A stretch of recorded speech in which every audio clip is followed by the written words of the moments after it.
श्री राधे राधे। कैसे हैं आप लोग? ईश्वर की सदा अनुकंपा आप लोगों पर बनी रहे। 9 के 9 ग्रह आप लोगों के लिए मंगलकारी हों। शुक्र ग्रह 23 जुलाई से वक्री चल रहे हैं। ये 4 सितंबर तक वक्री चलेंगे। शुक्र हमारे जीवन का कंट्रास्ट है। शुक्र के द्वारा हमारे जीवन पर क्या प्रभाव होता है, आइए 12 राशियों के माध्यम से हम ज्ञान हासिल करें।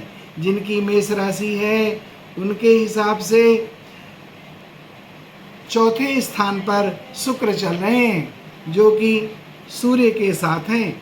सूर्य के साथ में बैठे हुए शुक्र वो नेत्रों में पीड़ा प्रदान करते हैं, वे शरीर में कष्ट प्रदान करते हैं, हड्डियों में दर्द प्रदान करते हैं। कर्क राशि वालों को विशेष रूप से ध्यान देना होगा। जिनकी राशि कर्क है उन्हें अपने स्वास्थ्य के प्रति बहुत सचेत रहने की आवश्यकता है। आजकल आई फ्लू चल रहा है, अतः उन्हें अपने नेत्रों का विशेष ध्यान देना चाहिए। अगर कर्क राशि वाले भगवान सूर्य नारायण को जल चढ़ाएंगे और बरगद और गूलर के पेड़ पर शुक्रवार के दिन जल चढ़ाएंगे तो निश्चित रूप से उन्हें बड़ा लाभ होगा। उनके भाग्य की भी वृद्धि होगी, उनका रुका हुआ धन भी उन्हें प्राप्त होगा, और जो नौकरी पेशा लोग हैं उन्हें भी तरक्की की प्राप्ति होगी। उनकी पत्नी के लिए स्वास्थ्य मध्यम रहेगा। यदि आप स्त्री वर्ग में हैं तो पति के लिए स्वास्थ्य खराब हो सकता है। इसलिए जब तक शुक्र वक्री हैं, अर्थात आने वाले 4 सितंबर 2023 तक कर्क राशि वालों को अपना और अपने जीवन साथी का विशेष ध्यान रखना चाहिए। आइए सिंह राशि पर विचार करते हैं। सिंह राशि से शुक्र वक्री होकर के 12वें स्थान में बैठे हैं। सिंह राशि में मंगल और बुध दोनों का वास है। ऐसे लोगों को किसी से लड़ाई झगड़ा नहीं करना चाहिए, और अगर वे विवाद में पड़ेंगे तो फिर उंगली आपके ही ऊपर उठेगी। यदि दो लोगों में आपस में विवाद हो रहा हो तो आप समझौता कराने की चेष्टा ना करें, अन्यथा आपका नाम घसीटा जाएगा, आपको परेशानी का सामना करना पड़ सकता है। आप भगवान शंकर पर यदि मिश्री और गाय का दूध दोनों घोल करके चढ़ाएंगे तो आपके ज्ञान की भी वृद्धि होगी, सुख संपत्ति की भी वृद्धि होगी और ग्रह बाधाएं दूर होंगी। आइए जानते हैं कि इस अगस्त के महीने में, क्योंकि 4 सितंबर तक शुक्र वक्री हैं, तो कन्या राशि वालों को क्या सामना करना पड़ेगा ग्रहों का, उसके विषय में विचार करते हैं। कन्या राशि का स्वामी बुध है, जो राशि से 12वें स्थान में बैठा हुआ है। यदि आप पैसा उधार देंगे तो पैसा आने में तकलीफ होगी, इसलिए आप लेन देन के प्रति सतर्क रहें। और लिखने का काम यदि आपका हो तो कोई भी चीज़, कोई भी आपको ईमेल करना है, कोई पत्र लिखना है, तो लिखने के बाद कम से कम 2-4 बार पढ़ें, विचार विमर्श करें तभी भेजें, अन्यथा आपके ऊपर कोई आरोप और प्रत्यारोप भी लग सकता है।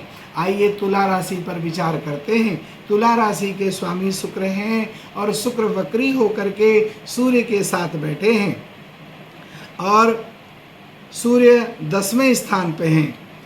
शुक्र के साथ सूर्य 10म भाव में हैं, और तुला राशि में केतु ग्रह विराजमान है, राहु की दृष्टि है।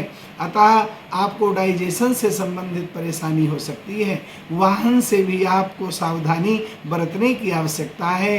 यदि आप भगवान शंकर पर बेलपत्र राम राम लिख करके केवल 7 बेलपत्र ही यदि आप सोमवार के सोमवार भगवान शंकर को चढ़ाते रहें, कम से कम 11 सोमवार तक आप चढ़ाएंगे तो आपका भाग्य उदय हो जाएगा। वृश्चिक राशि पर विचार करते हैं।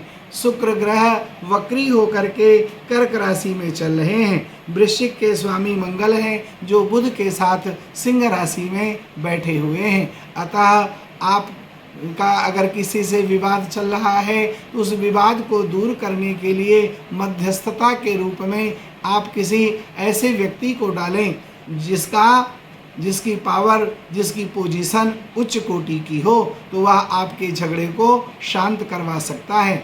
आपके डूबे हुए पैसे भी आपको प्राप्त हो सकते हैं। आपको आर्थिक रूप से प्रगति होगी और विद्यार्थियों को विद्या के क्षेत्र में विशेष उन्नति हो, इसके लिए उन्हें हार श्रृंगार का जो फूल है वह भगवान शंकर पर चढ़ाना चाहिए अथवा हार श्रृंगार के वृक्ष पर गंगा जल चढ़ाना चाहिए। इससे उन विद्यार्थियों को बहुत ही लाभ होगा। आइए धनु राशि पर विचार करते हैं। धनु राशि के स्वामी गुरु बृहस्पति हैं और बृहस्पति राहु के साथ गुरु चांडाल योग बना रहे हैं। हाँ, बीच बीच में गज केसरी योग भी बन जाता है, जिसके कारण से आपका रुका हुआ पैसा आपको प्राप्त होगा। आपको ध्यान देने की ज़रूरत है। यदि आप काला और नीला वस्त्र ज़्यादा पहनेंगे तो आपको नुकसान हो सकता है। यदि आप सफ़ेद, क्रीम कलर अथवा आप लाइट कलर के वस्त्र पहनेंगे तो आपको विशेष लाभ होगा। केले के वृक्ष में साबुत हल्दी यदि हर बृहस्पतिवार के दिन आप दबा दिया करें तो आपको बहुत ज़्यादा धन का लाभ होगा। आपकी मनोकामनाएं पूर्ण होगी। आपके घर में शादी विवाह जो रुके हुए होंगे उनका भी समय फिर नज़दीक आ जाएगा। आइए मकर राशि पर बात करते हैं। मकर राशि के स्वामी शनिदेव हैं। शनिदेव कुंभ राशि में बैठे हुए हैं। चूँकि शुक्र नीच के चल रहे हैं, इसलिए हम शुक्र के ऊपर विशेष ध्यान देते हैं। अतः जिनकी मकर राशि है उनके ऊपर शुक्र और सूर्य दोनों की ही दृष्टि है। अतः ऐसे लोगों को वाहन से सावधानी रखनी चाहिए। ऐसे लोग यदि वृद्ध अवस्था के हैं, यदि ओल्ड एज के हैं, तो उन्हें कैल्शियम का विशेष रूप से ध्यान रखना चाहिए, कैल्शियम की बॉडी में कमी ना हो। सूर्य भगवान को यदि वे लाल चंदन डाल करके जल चढ़ाते रहेंगे तो मकर राशि वालों को विशेष लाभ होगा और शुक्र के प्रकोप से वे बच जाएंगे। आइए कुंभ राशि जानते हैं। कुंभ राशि के स्वामी शनि हैं। स्थान हानि करे जीवा, स्थान वृद्धि करे शनि। अर्थात जिस स्थान पर शनि देव स्वयं विराजते हैं वह स्थान माला माल हो जाता है, वहाँ कमाल हो जाता है। अर्थात कुंभ राशि में स्वयं शनि देव बैठे हैं। चाहे भले ही शनि की ढैया क्यों ना चल रही हो, लेकिन उन्हें विशेष रूप से लाभ होगा। लेकिन उनके पत्नी के स्वास्थ्य के लिए अथवा जीवन साथी के लिए उन्हें कष्ट की संभावनाएं नज़दीक हैं। उन्हें विशेष रूप से बाथरूम में या सीढ़ियों से चढ़ते उतरते समय ध्यान देना चाहिए, अन्यथा चोट चपेट लग सकती है। मीन राशि पर विचार करते हैं। मीन के स्वामी बृहस्पति हैं, जो कि राहु के साथ बैठकर गुरु चांडाल योग बना रहे हैं। केतु की भी दृष्टि है। अतः ऐसे लोग यदि मुनक्के का भोग भगवान विष्णु को नित्य लगाया करें तो निश्चित रूप से उनका भाग्य उदय हो जाएगा। उनके रुके हुए कार्य चमत्कारिक ढंग से लाभ प्रदान करेंगे। मीन राशि वाले यदि धर्म ग्रंथों का, रामायण का, गीता का, भागवत का, शिव पुराण का, देवी भागवत पुराण का, ऐसे श्रेष्ठ ग्रंथों का यदि सात्विक लोगों को दान करते हैं जो उन ग्रंथों का पाठ करें, ऐसे लोगों को ग्रंथों का दान करने से आपको विद्या की प्राप्ति होगी, आपके भाग्य की वृद्धि होगी।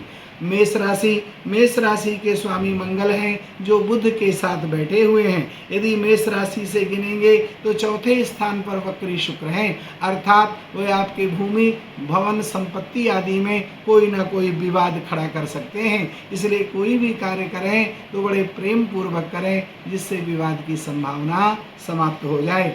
आपको छोटे छोटे 21 बतासे और साथ में भुना हुआ आटा या भुनी हुई सूजी दोनों को मिला लेना चाहिए। फिर उन बतासों को पीस लेना चाहिए और पीस करके उस सूजी या भुने आटे में मिलाकर यदि आप उसे चींटियों को 21 दिन तक खिलाएंगे तो निश्चित रूप से आपके शरीर की पीड़ा भी दूर होगी और आपकी मनोकामना भी पूर्ण हो जाएगी। आइए वृषभ राशि। वृषभ के स्वामी शुक्र हैं। शुक्र वक्री चल रहे हैं और ये शुक्र 4 सितंबर तक वक्री रहेंगे। ये राशिफल जो आप सुन रहे हैं ये 4 सितंबर तक के लिए है। 4 सितंबर तक वृषभ राशि के स्वामी शुक्र यह आपको धन समृद्धि की वृद्धि कर सकते हैं, लेकिन जीवन साथी के साथ कोई तनाव नहीं रखना, अन्यथा बात ज़्यादा बिगड़ सकती है। बहुत ज़्यादा तू मैं करने से आपस का विवाद बहुत ज़्यादा तूल पकड़ सकता है और बातें बहुत खतरनाक स्थिति तक पहुंच सकती हैं। अतः वृषभ राशि वाले लोग यदि दुर्गा माँ के मंदिर में वहाँ पर गोले का जो बुरादा होता है उसमें मिश्री मिला करके माँ को भोग लगाएं, प्रत्येक रविवार के दिन भोग लगाएं अथवा अष्टमी के दिन भोग लगाएं, तो उन्हें अपने ग्रहों के कोप से छुटकारा मिलेगा और नीच के शुक्र का दोष भी, वक्री शुक्र का दोष भी दूर हो जाएगा। आइए मिथुन राशि पर विचार करते हैं। मिथुन के स्वामी बुध हैं जो मंगल के साथ बैठे हुए हैं। ऐसे बुध ग्रह को प्रसन्न करने के लिए, नीच के शुक्र से बचने के लिए जो फल देने वाले वृक्षों का रोपण करेगा अर्थात वृक्ष लगाएगा, उसकी मिथुन राशि अपने आप में बहुत अच्छी हो जाएगी। उन्हें अपने कार्य क्षेत्र में प्रतिष्ठा की प्राप्ति होगी, धन समृद्धि की प्राप्ति होगी, उनके रुके कार्य बन जाएंगे और विद्यार्थियों के लिए भी यह समय बहुत ज़्यादा शुभदायक हो जाएगा। यह मैंने अपनी टूटी फूटी वाणी से आपको वक्री शुक्र के प्रभाव का वर्णन किया है।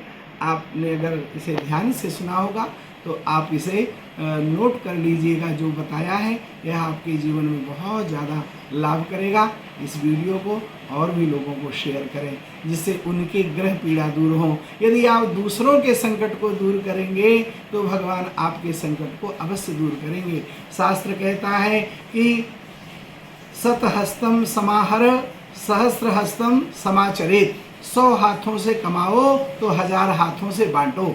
अर्थात कमाना कोई बुरा नहीं है, धन कमाना बड़ी अच्छी बात है, लेकिन उसका कुछ अंश हमें दान भी करना चाहिए, क्योंकि संपत्ति दी है मालिक ने तो धनवानो बनो दानी, कुएं से जल न निकलेगा तो सड़ जाएगा सब पानी।